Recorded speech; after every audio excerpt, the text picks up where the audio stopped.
Hello and welcome to Intuitive Finance. I am so excited to bring you another one of our interviews. This time is with an internationally acclaimed relationship coach whose work has reached more than 250 million people worldwide since 2009.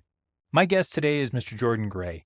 He runs a relationship coaching practice that has fundamentally changed how I think about relationships. With his mission to empower people to have the healthiest and most nourishing relationships possible, I found a new way in which I think about relationships both with myself and with other people. Our conversation today covers a lot of different topics, and I cannot wait for you guys to be able to enjoy it and be able to get a lot of value out of it. So without further ado, my interview with Mr. Jordan Gray. We're saying goodbye to the rigid numbers and strict budgets and putting relationships back at the heart of personal finance. This is more than a podcast. It's an invitation to reimagine your money story and journey with us through a landscape of intuitive strategies and abundance. Join a community that nurtures transformative financial mindsets. Welcome to Intuitive Finance. Ladies and gentlemen, I am super excited for my guest today. His name is Jordan Gray. He is a relationship coach and a money coach, and somebody that I am just itching to have a conversation with. Jordan, thank you so much for being on the podcast. Thanks for having me, Dylan. Excited to be here. Oh my God. This is episode 100. And so I saved this one special for you. I just want you to know that. I really love round numbers, so I feel deeply honored that I get this spot. Fantastic. Well, let's just start off with, can you tell me how you got your start in relationship coaching? And where did you start and where are you now? Sure. So where I started. I knew that I wanted to do this work from a very young age, like a freakishly young age. When I was 7 years old, I was asking my parents what university degrees there were that helped you be a therapist for only talking about marriage. I was in second grade, third grade when I was having these conversations. I started it as an actual full-time job at 21. I basically did a Google search for my hometown of local companies that did something that was as close to what I wanted to do as possible. I found a company, basically pushed my way in, created a job for myself by working for free for the first few months. Worked with them for about 4 years and then jumped ship when they were pivoting in a different direction than I wanted to go. Started my own business at 24, 25. And this business is now coming up on 11 years old and has reached over 250 million people across the world. Oh, wow.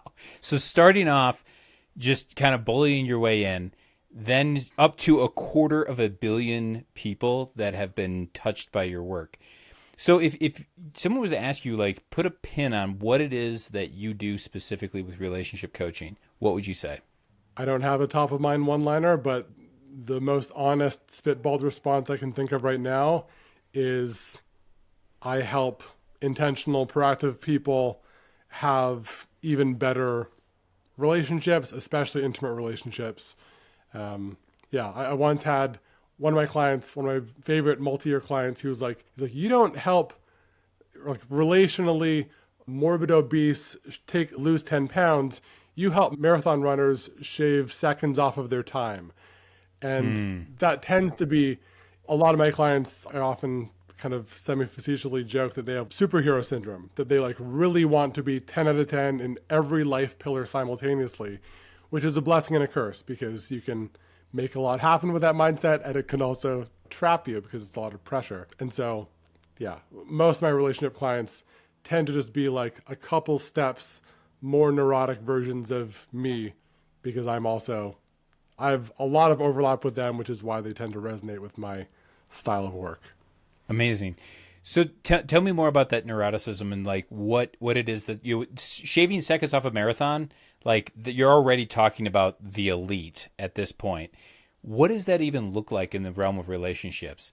And specifically, what is it that they're doing in the beginning that you're coaching them towards to move away from or towards something else? Yeah, it's very common in the initial kind of intake form or application form for one-on-one clients especially, that they're like, my wife and I are great, or my husband and I are great. We're really good as a couple. We're the envy of our peer group. she isn't complaining, he isn't complaining, like things are smooth.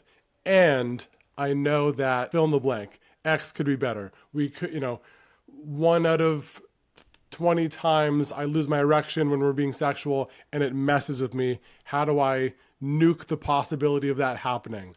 Or our 3 kids, we're empty nesters, our 3 kids just left the house. Our relationship has been fine and stable and like very functional.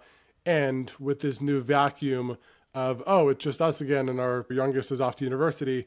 Okay, let's like, what's the smoothest way we hit the ground running as an empty nester couple again? Things like that. They're not 2 seconds away from divorce. They're like, I don't need a coach and I'd like this little thing to be tweaked. And yeah, I've always enjoyed those small tweak clients more because it's a bigger challenge to like have someone be like 92% of the suggestions they make. They're like, yeah, no, that's good. Okay. Like there's something I get juice out of that, like micro nuance of pointing out a subtle blind spot that a highly self-aware person hasn't been able to get on the pulse of through months of journaling or talk-based therapy, whatever. Amazing. Well, so it sounds like when you're talking about that, like they've got that one thing, but they're so dialed in so many other places they can't see it. Am I on base there? Totally. I mean, I think, yeah, I that's something that I would just extrapolate to all of humanity. One of my favorite expressions is, you can't read the label from inside the jar. Like, I think that everyone needs some, whether it's an intimate partner or a coach or a therapist or men's group or whatever the case may be, like, we all need reflections. We all have some 1% shadow or blind spot. So, yeah, I mean, they are as close to themselves as anyone else is.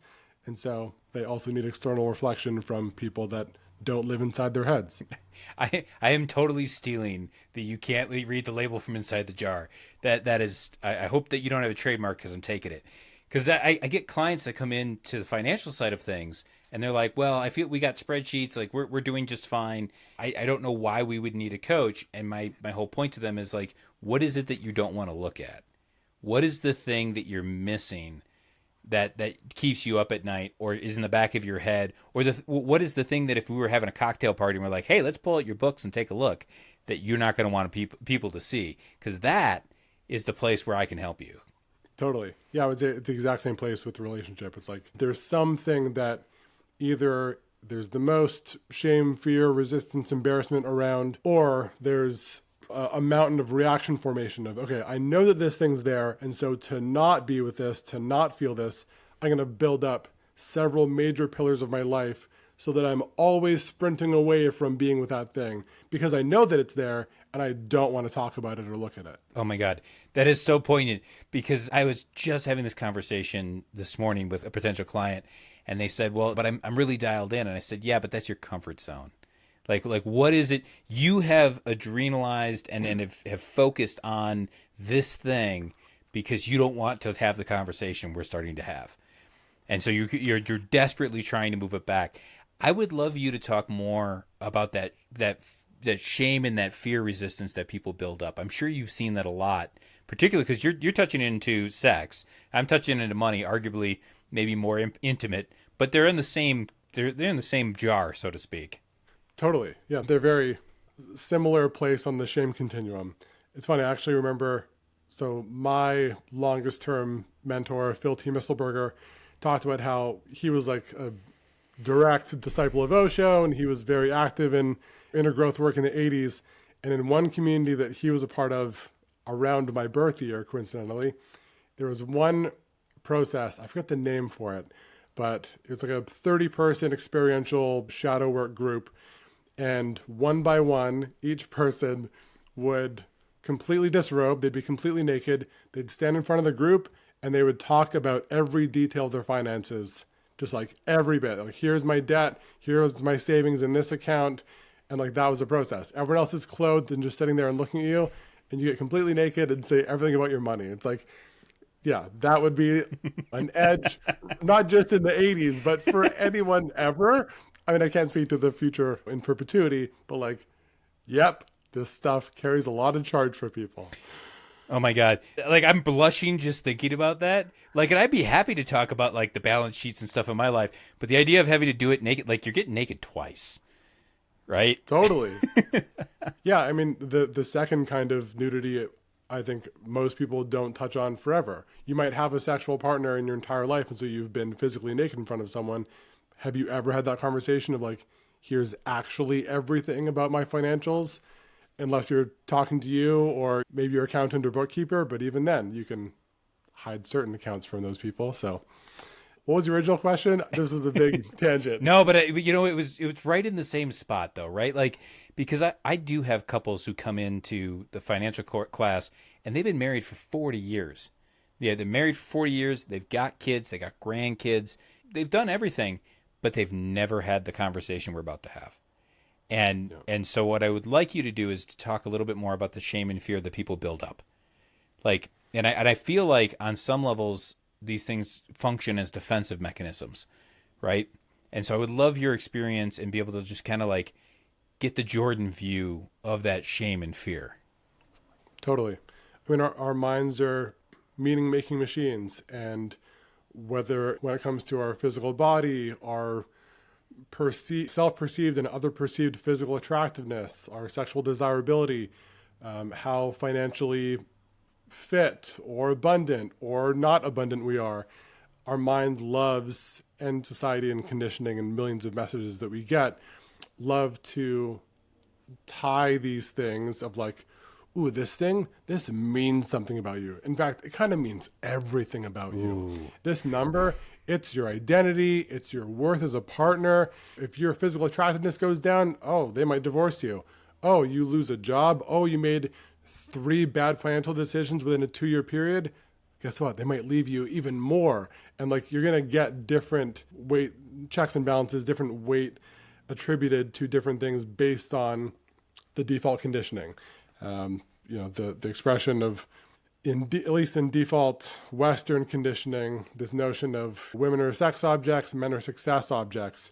And these things are, balancing and shifting over the last 60, 70 years, maybe compared to most of human history beforehand. But there's still deep feelings associated with both these things of like, yeah, if a woman loses physical attractiveness, if a man has several hits financially and is like, ooh, I'm not doing the core thing that I'm supposed to do. Like I'm dropping in this really important pillar, and maybe it means something about me. Maybe I'm going to lose love from my kids, from my partner, from my in-laws, from my peers, from my coworkers. So yeah, I think people go to great lengths to, I was talking about reaction formation before, to guard these things that our identity is so innately tied to that until we, hold it up in the light at all and see at least some percentage of the fallacy of like, is my bank balance my worth? Is it just a fucking number? Do I need to make this mean it's absolutely everything? And if it dips for more than a quarter consecutively, then like I'm a failure as a person and I should probably leave them before they leave me. Like people just have such deep conditioning around this stuff that, yeah, it's inevitable that shame and whatever meaning we make these things will bubble up quite persistently until we see the fallacy, have the conversations, bring the shadow content out into the light. Have you ever seen people use shame as a safety blanket? Oh, totally. I think that's one of the main things that people use it for. Tell me more about that because I think when people think shame, they feel the bad feelings. And here's a phrase I'll just kick up the phrase. The phrase I hear a lot in financial coaching is where they say, I would do anything to not feel this way. This sucks. And I always ask them, I'm like, what are you getting out of it? And they say, I'm getting nothing out of it. I hate this. And to me, it's like a kid holding on to their safety blanket, and I can't quite convince them that they don't need it. I would love you to talk more about that. Totally. I'll give two intimate, relational equivalents of what I frequently see as being examples of those, not just tied to money. So for women, you talked about the 40-year married couple that have never talked about their financials. Maybe one partner has deep awareness of the money and the other one's totally in the dark. And that's just their dynamic that they both play into. I've met similar couples who've been married for decades where, and these are quite gendered examples, but here we are with the woman who's like, I've never had my husband not see me. I've never had my husband see me without my face on. Like they will literally get up in the morning and do their makeup before they see their spouse of decades. Or some of the men that come to me and go, I want to nuke the possibility of ever going partially soft during sex or not being able to get it up initially to have sex. And so they will secretly take Viagra or Cialis, low-dose Cialis on a daily basis, and they'll hide their pills from their partner for years on end while increasingly upping their dose to always be ready to not only be sexual, but to never have the situation where I'm not flawlessly hard immediately, because if I'm not, the story is likely I'll be judged, I'll be perceived as impotent, I won't be a good husband, provider, she's going to leave me just like my parental figure left me 40 years ago. So yeah, people really go to great lengths to avoid shame. And last micro example, I think that's also one of the main reasons why porn, statistically more men use it. And yeah, female clients will come to me and go, like, they're just baffled by it. I'm like, there's emotional safety. There's no emotional risk. That's why. Porn never says no. That's why it's compelling compared to his real life you partner. Even if you're, excited and willing and wanting to get in there, people go to great lengths to avoid shame. So how is shame also productive? How do people use shame as the safety blanket? I think was the way you worded it.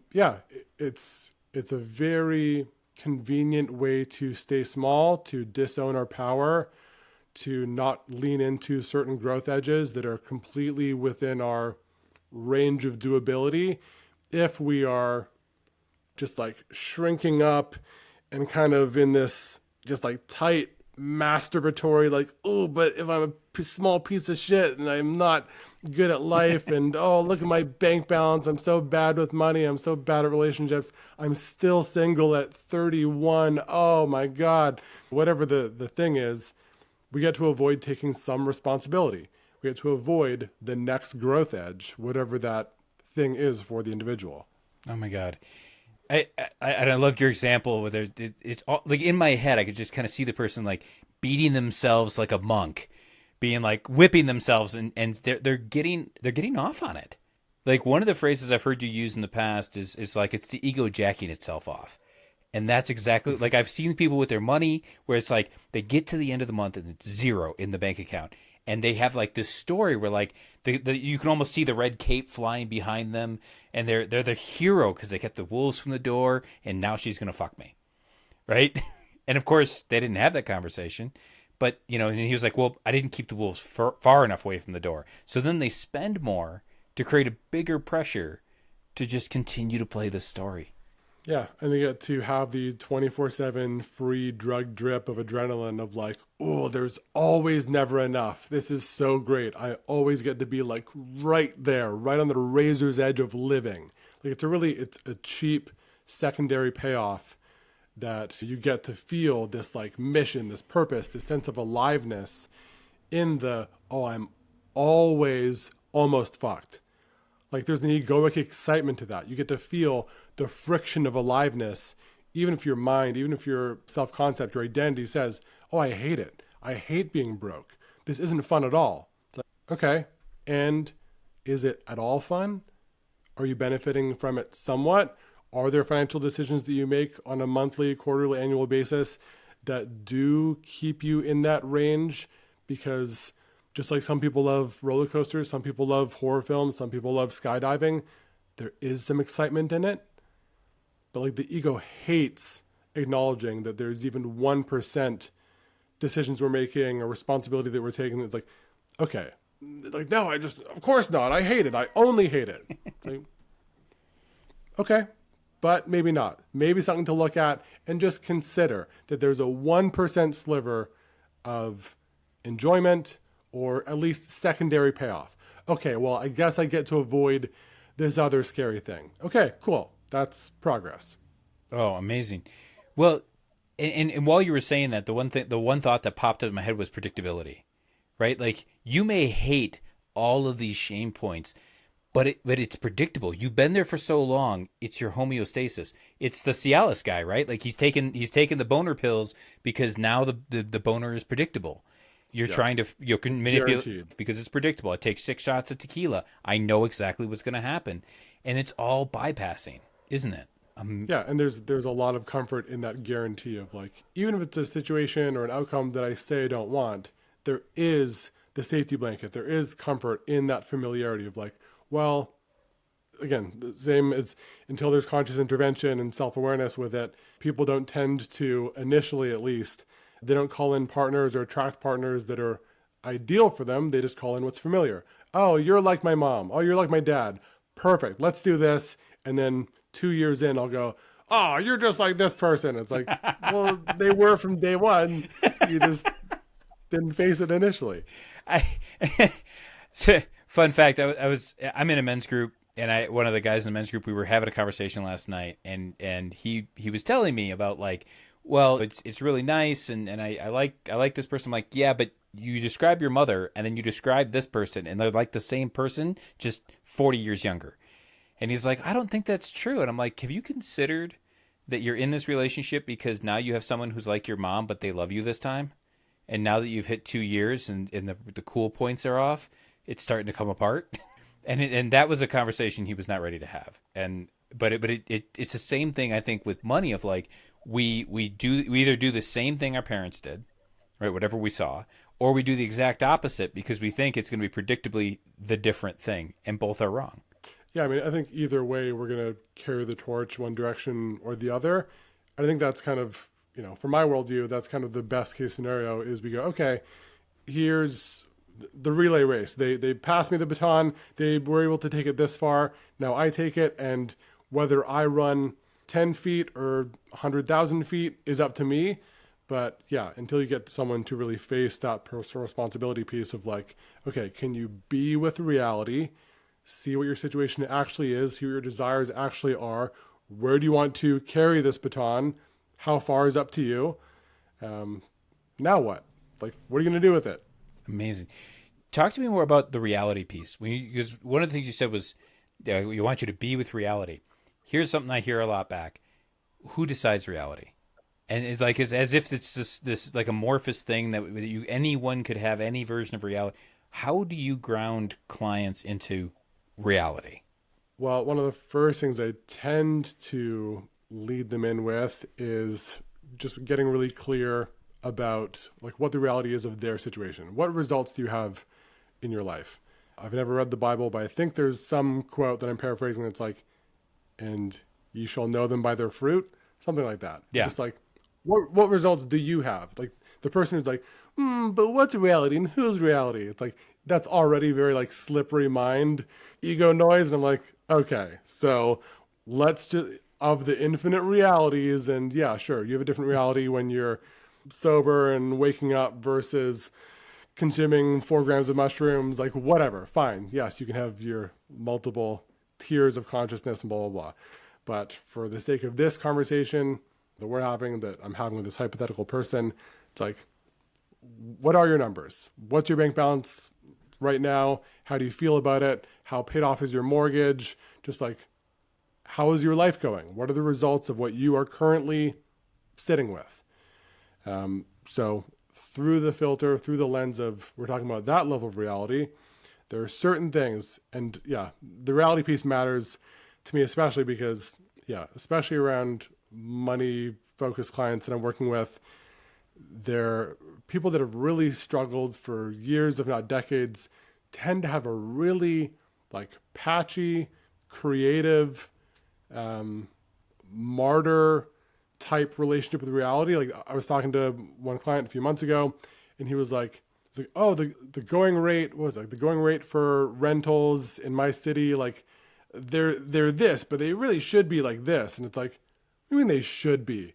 Like reality doesn't give a fuck about your like what you think the going rate of rentals should be for the thing that you're looking for. Like it strikes me as like someone being in a sailboat and be like, the wind's blowing this way, but it really should be going this way. It's like, who the fuck are you to say what direction the wind should be blowing?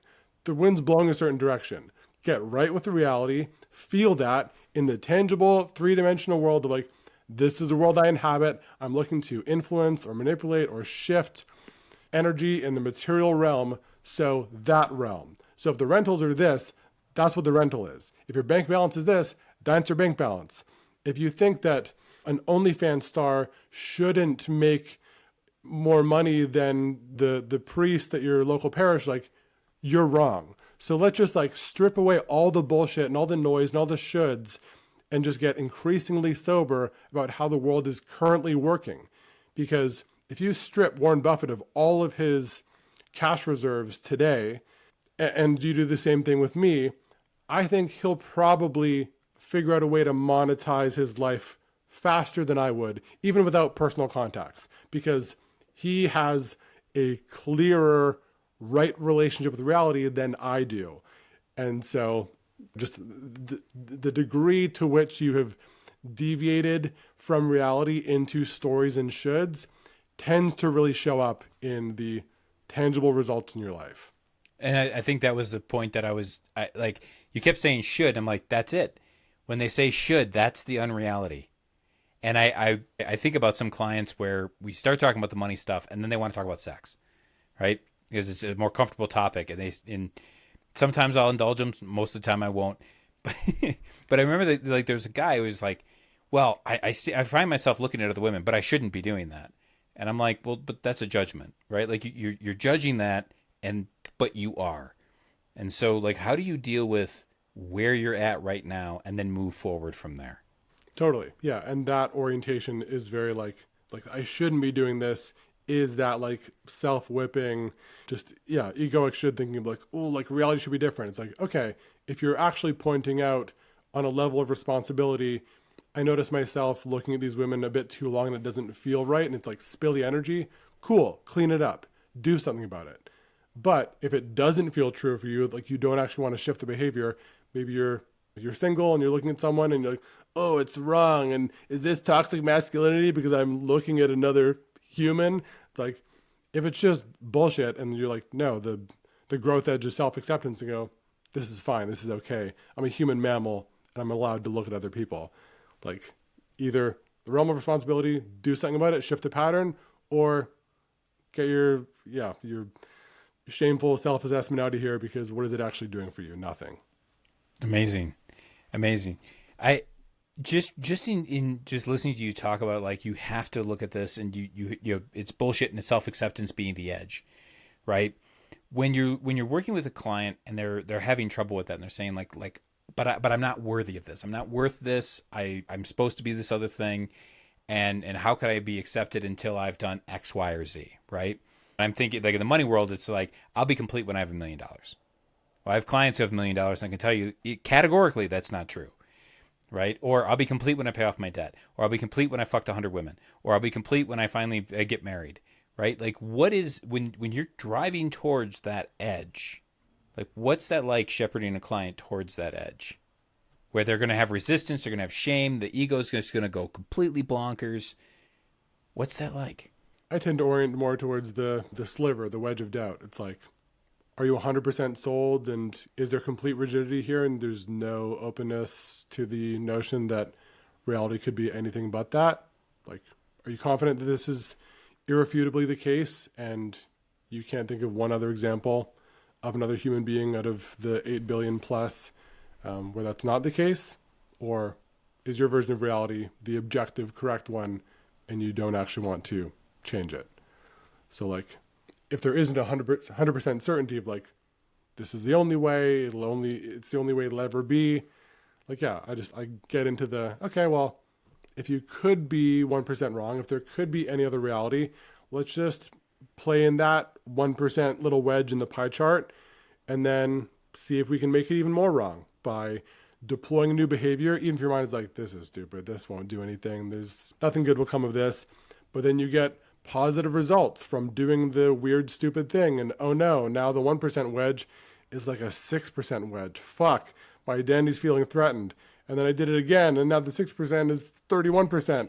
Like you get into the thing, go, okay, well, if you say you want this result, then just on the behavioral level, let's do some different things, see if you get different feedback, different data from the new reality that you are open to it existing in the first place.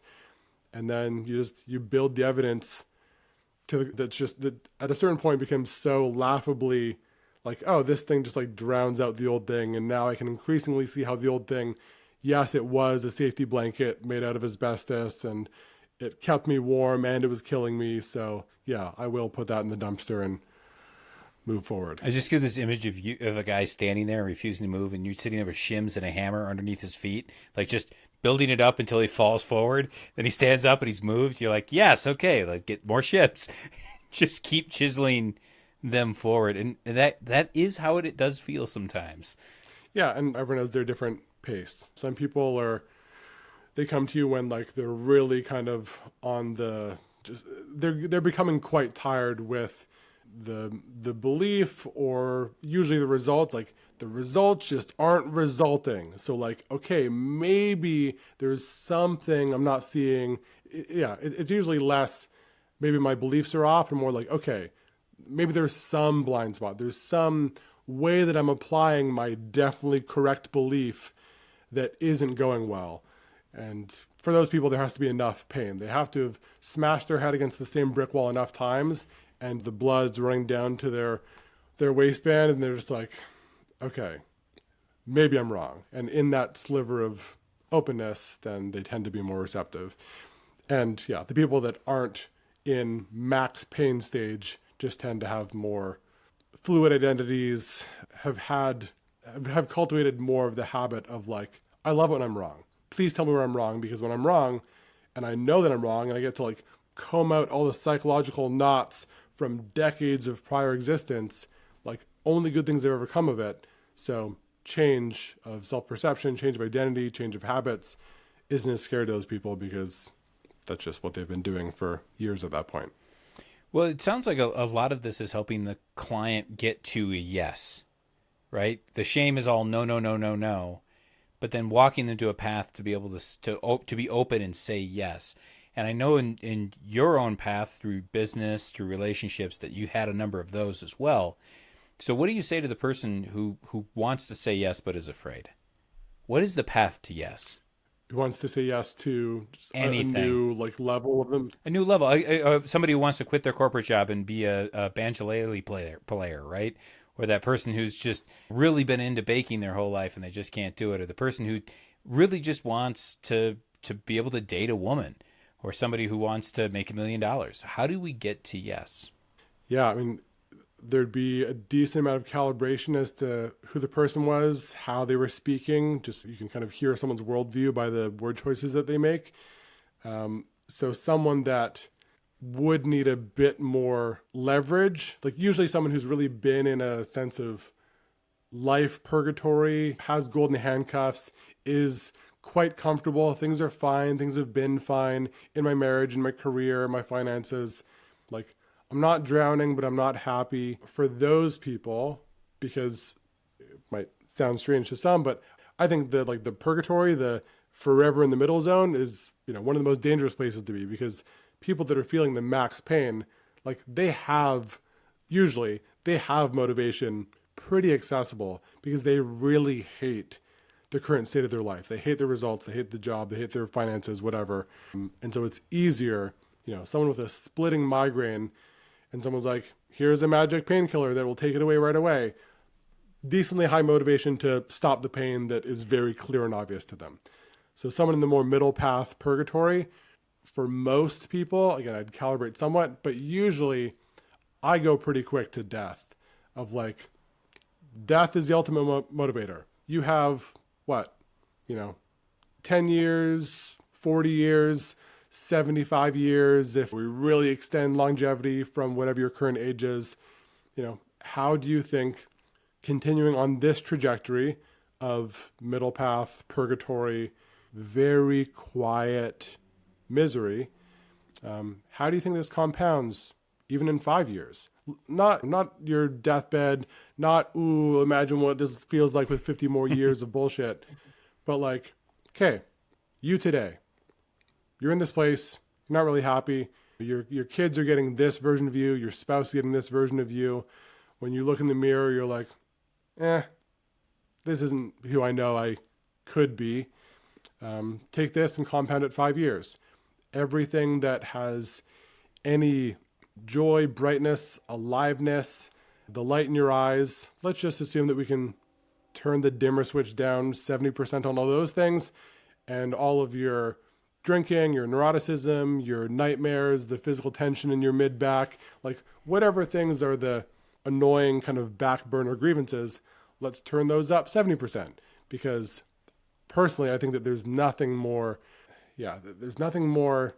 like self-esteem eroding and just misery inducing than conscious misalignment. I know one thing and I'm not doing anything about it. I got goosebumps saying that. Yeah. Like, there's something in that of like, okay, yeah, I hate my job, but whatever. I only spend all of my waking hours doing it. And sure, I haven't gone on a date with my spouse, and my kids barely respect me and don't want to talk to me, and my spouse is clearly the favored parent. But yeah, just that state of like, I know things could change. I know that I'm nowhere near living up to the upper threshold of what my potential is. I'm going to do nothing about it. I think it really, like when people have a heart attack at 42 years old, when they look healthy and functioning and they're a member of the country club, it's like, yeah, if you turn your back on your heart, you turn your back on your soul, your essence on a daily basis for decades, how's your body not going to fight back? Like, of course that's the outcome. If you're like, you know what? Fuck you, body. Fuck you, spirit. Fuck you, inner child. I don't give a shit. I'm just going to show up and be a correct adult so that I don't have to face the disapproval of my deceased parent or my friends who I don't even fucking like, and they're all cheating on their spouses anyways, and they're all alcoholics. Like, what are you actually optimizing for here? Because at a certain point, and that's circling back to the getting in right relationship with reality, at what point you just drop the fucking stories and go, this isn't working, and what am I going to do about it? Amazing. Yeah, like I'm all jazzed up, like nervous system wise. Like I'm ready to go run a marathon. Like put me in, coach. Like, God, that could be the mic drop moment of the entire interview right there. Of like, what are you going to do about this thing that you don't like? How is it going to compound? And I love that frame for especially for people who are doing nothing. I get a lot of people who are like they're totally avoidant. They don't want to look at things. And I always tell them a do nothing strategy has a 100% chance of failure. It is you have chosen certainty. That's what they've done. They've chosen certainty. And so, but the idea of like your inaction is an action. It's a choice. To not choose is a choice. So what is the compounding effect of that? What is the compound? And I like speaking for myself physically, I did that with my health. Now, going through graduate school, go back to school, get my CPA, and I chose to just sacrifice my body and be like, yeah, it's fine. I can eat 5 chicken sandwiches a day. It's fine. I'll be okay. Well, guess what? I'm not. Putting on all the weight and you're doing something about it. I am now. It's been a hard road, but it goes right back to what you were talking about with the shame and the fear and the stories and the unreality. Because part of the unreality is, well, if I don't look at the scale, then it can't hurt me. Clearly not the case, right? Yeah, and I still have infinitely more respect for someone that at any size, at any point in the trajectory goes, okay, today something changes. And like you're on the path at all. To me, that's just it. That's like, to me, that's the purpose of life. Of like, audit where you're at, see what you want to shift. Ideally, more often than not, from a place of truth and alignment and soul and heart versus just egoic gains, and whatever. Use all of it as well, because going, well, I want to be healthy and fit and thriving so that I get to have a personal relationship with my grandkids, and because I want to be fitter and feel more attractive when I'm having sex with my spouse, even if she's already like, oh no, like I'm great, I'm super attractive. Like, I know, and I also want to push this forward for egoic reasons. So why not? Yeah. I want the boner for me as well. Right? Yep. Totally. Amazing. Well, okay. So when we're talking about like moving this forward, like What do you see are big stumbling blocks for people who are always struggling? The question in my mind always comes down to people like, okay, I can see what Jordan's saying. It's a beautiful picture. I can see the sunset. It's a hero's journey. Great, great, great. But what are the stumbling blocks? If it really is that clear and that simple, what the fuck are we doing? Why are we not moving forward collectively and individually? I mean, I have several layers that I can speak to for that. I'll skip a stone over a couple and then get deeper into a few others. One of the things, keeping this on the financial, the money level stuff, if you ask anyone for an expression about money, I would say 9 times out of 10, the easiest thing to pull, the most top of mind thing, is going to inevitably be a negative saying or expression or phrase about money. Money doesn't grow on trees. Rich people are pricks. Whatever. You have to have a job. You have to have a job to get a job. Like, just these things that are just like limiting and tight. And I saw your post the other day about the zero-sum game. That's a huge stumbling block. If someone really, and I think the majority of people have this relationship to money, to finances of, for me to win, that means someone else loses. And I don't have that worldview in the slightest. Like, I have wildly financially successful friends that make $200 million a year, and I don't, no shred of my being is like, oh, you must be doing something that like harms the earth, or someone else lost for you to make that. Like, there's some of the most generous, flowing, eco-conscious, whatever, all the checkpoints that someone would want someone with money to have. It's like, the richest people that I personally know, I don't know the richest people in the world, but I know some people that are doing great. Like, they're truly some of the best, most integrated, actualized people that I know. Are all the rich people that I know like that? Of course not. People are still people. Some people use their pain as fuel and then never get off that rocket ship ride for the rest of their lives. So yeah, first level is just the default conditioning, the default narrative that is spun about rich people, and the part of us, or the part of someone who sees someone driving down the road in a Rolls Royce Ghost, a $500,000 car, and immediately goes like, what a awful waste of resources. And you could have bought a house for that. You could have donated that money to charity. You can buy a $20,000 car. Why would you waste the resource on this thing? And to me, I don't necessarily see it as inspiring. I'm super not a car guy, so like that specific example. But in my worldview, someone spending $500,000 on a car is like as much a donation to charity as someone giving that money directly to charity. It just takes a couple more steps to get there. But like them putting their money into the market, into the economy, and like buying things, I'm like, buy things away. Go for it. Like, it's still going to whatever your favorite charity is anyways. It just like ping pongs around for a while.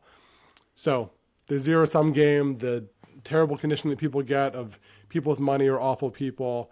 And I'm not an awful person, so of course I'm not going to play that game. Yeah, the conditioning is awful. Habit momentum, the things that they've seen their parents, grandparents, peers, mentors, whatever, just how the people around them, their caregivers acted around money. It can feel like such an active break from your parents, your caregivers, of like, oh, if I disagree with this thing that they always said is make sure you save every penny, or make sure you always do this tight, scarce thing, or business owners are all jerks because my boss was a jerk once, and don't be a business owner. Whatever the story is that we inherit, we go, oh, I'm going to have to like go against one of my parents' top 5 biggest teachings that they really made sure to get in there at a young age and consistently. If I go against that, it's like that kind of break in reality from, yeah, just like that level of conditioning with our closest people can feel like it's like a slap in the face. I'm like, I can't go against that. That was like one of their biggest, most important things. Well, then there's got to be the question of who am I? If I'm gonna dismantle this thing, this gift, and I use the term gift lightly, right? This gift my parents gave me, and I'm gonna put that aside. Then who am I? I've always had it. Who am I without that? Like, I feel like there's a grieving process that actually has to occur there to grieve the old perception and the old safety, the old certainty. And I kind of feel like there's some people who like, they try to white knuckle it. Like they try to force it. I don't have to grieve it. I don't have to look at it. I'm going to be really disciplined. That's always the phrase I hear men say. I'm going to be disciplined. And then they're completely going backwards at light speed in about a month and a half, right? Because they have to go through that grieving process. Totally. I mean, there's going to be grief, yeah, of any like, oh, wow, I spent this number of years with this level of awareness. And now from this new vantage point, I see how not it that was. And so there can be grief of like, maybe the story would be as the identity begins to shift, did I just like lose those decades of life living under this totally bullshit narrative? And if so, people don't tend to just automatically snap to, well, new awareness, new life. Here we go. Yeah, there is a like, Right. oh, wow. I was in that jail cell for quite a while and there wasn't even a key. I could just walk out, but I didn't have the awareness. So that's just, yeah, the next iteration of a new creative way to whip ourselves of like, oh, if only I'd known. You didn't know. Otherwise you would have acted differently. Now, no need to shame yourself. Move on with it. Oh, amazing. Yeah, when I start teaching people how to save money and invest and like grow that, so their money's growing by itself while they sleep, they always go like, yeah, I always see this like shame drop off of like, oh, I should have done this 10 years ago. And I was like, and what were you doing 10 years ago? Oh, I was traveling in Thailand. I was in my first marriage, totally in love. I was like, it's always something. And I'm like, okay, so you weren't in a place where you'd even see this. How could you possibly expect yourself to make these choices if you yourself had no ability to even see? You didn't have eyes. Totally. I mean, the relational equivalent that comes to mind is a couple months ago, a woman came to me and she was like, whenever my husband and I get into an argument, like I just like escalate like crazy and I just, my mind, my ego gets hooked in and I just like can't put it down. And I turn up to 10 and I stay there for days. And with a little bit of question and answer, it comes out, they're like, well, where'd you learn this? Well, my mom modeled that to me because that's how she argued with my dad. And it's like, okay, then you came by it honestly. Like it was modeled to you. You as a child were like, okay, that's how to be as an adult. Say the adults. And then you carried it forwards until it wasn't fun anymore. Like to me, there's so much room for grace and compassion of like, you did what you did with the level of awareness that you had. Okay, like it can just be like a neutral fact. Yeah. Well, there's the forgiveness piece that's got to go in there too, right? So many people will come in, whether with budgets or with arguing with spouses, of being like, well, I should know better. And again, there's that should, right? I should know better. My question is, well, but why? Like with budgeting, Yeah. we're mammals, right? Like we're descended from the most advanced caveman ever created, right? And that caveman's concern was feeding itself, fucking its wife, and staying out of the cougar, right? Like that was the thing. That's all they had to worry about. Where's the budget and spreadsheet? Like the monkeys now, us as the monkeys now have anxiety because of our spreadsheets. Like there's no God-given reason why you should just know how to do this. And especially on the relationship side, being in such a fragmented society, right? Like I live in the suburbs. I'm surrounded by people. I don't know any of them, let alone be able to have a conversation about raising kids or what do I do with my wife when she's upset, or like we're so fragmented that there has to be at least some level of acceptance and forgiveness for ourselves to say, yeah, it would be nice if I knew this, but I don't. And so now I'm going to hire the people. I'm going to find the people who've got the life I want. I'm going to, be with them, and I'm going to glean the knowledge I can from them. Totally. Yeah, just really allowing yourself to see yourself as being inside of a system, society, set of narratives, conditioning, stories, money beliefs that is 99% false, working against you, designed to keep you small. And then like every now and then there's going to be some little sliver of wisdom or some life raft or something that can have you shift to directions. Like, yeah, the relationship equivalent, the money side, it's like, if most of the models and most of the things you're seeing in TV, movies, peer group aren't healthy and aren't the direction you want to go in, yeah, to me, there's infinite reasons to not like set up shop there and just like live in the swampland, but to have compassion for, of course, I've been acting this way. how would I not? It would have been a miracle for me to just like figure this out on my own, or to transcend my entire family system or larger cultural narrative and just like pop into the healthier freeway lane where I can add value and utilize leverage and like figure out some stuff that no one around me knew how to do. Like, yeah, it's just like, of course. Yeah. Amazing. Amazing. And that's, of course, where you've come in with the relationships, and that's where I've come in with the finances. Jordan, this has been an amazing conversation, and I feel like we could talk for like another 3 hours on this topic. But before we sign off, how could people find more Jordan Gray in their life? Google my name. If you go to jordangrayconsulting.com, that's the main hub where everything else goes from. You can find me on Instagram, you can find me on Amazon, but jordangrayconsulting.com is the main spot. Fantastic. And we'll link that up in the show notes. Jordan, this has been an amazing conversation. Thank you so much. Thank you, Dylan. Super fun. Thanks for listening. The conversation doesn't end here. Please share this show with friends and make sure you keep up with all the latest updates on Instagram and Threads at The Dylan Bain. And dive deeper into the world of finance with me at dylanbain.com, where you'll find insights, resources, and strategies to reimagine your money story.